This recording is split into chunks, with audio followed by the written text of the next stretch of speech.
এই যে এবার আচ্ছা ক থেকে শুরু করি, সিরিয়াল করে শুরু করি। হ্যাঁ, ক। হ্যাঁ, ঝ থেকে ক। এই তো ক দিয়ে একটা বৃত্ত আঁকলাম। কর পরে খ কোথায়? হ্যাঁ, এবার এই যে খতে যাই। এবার এখান থেকে একটা বৃত্ত আঁকি। খর পরে কে?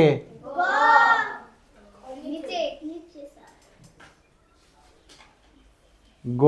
এই যে গ, এটা না? হ্যাঁ, এই যে গ। কি কাজটা খুব মজার না, ইন্টারেস্টিং না? হুম। তারপরে ঘ। হ্যাঁ, এই যে হলো ঘ বিন্দু।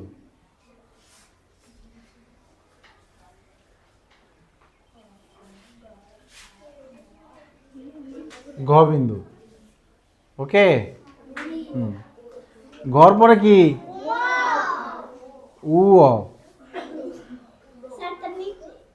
আচ্ছা, ও বিন্দু দিয়ে অলরেডি চলে গেছে। হ্যাঁ, ও বিন্দু দিয়ে চলে গেছে। ওর পরে কি? কোন বিন্দু বাইরে আছে? বর্গীয় জ দিয়ে আঁকতে গেলে তো একেবারে আরেকটার সাথে লেগে যাবে। ঠিক আছে।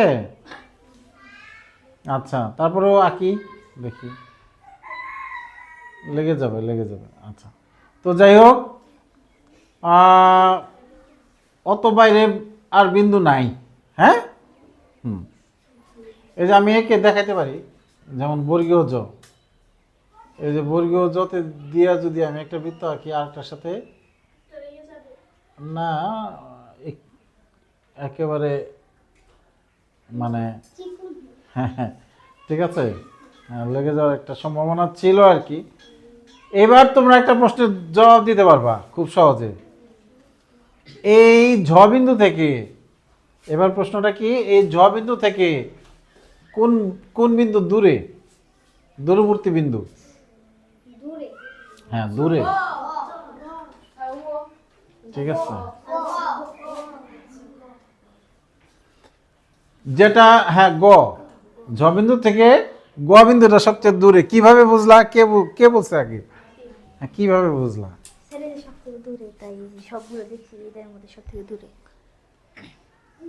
ও আচ্ছা, আর কিভাবে বোঝা যায়? ও হ্যাঁ, কিভাবে?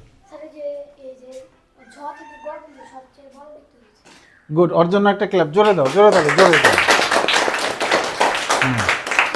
তাহলে ডিকসন যে জবাবটা দিছে সেটা হলো এই ঝ থেকে সবচেয়ে বড় বৃত্ত ভিতরে এই গ বিন্দুটা পড়ছে। হ্যাঁ, এর জন্য ঝ থেকে গ বিন্দু সবচেয়ে দূরে। বোঝা গেছে?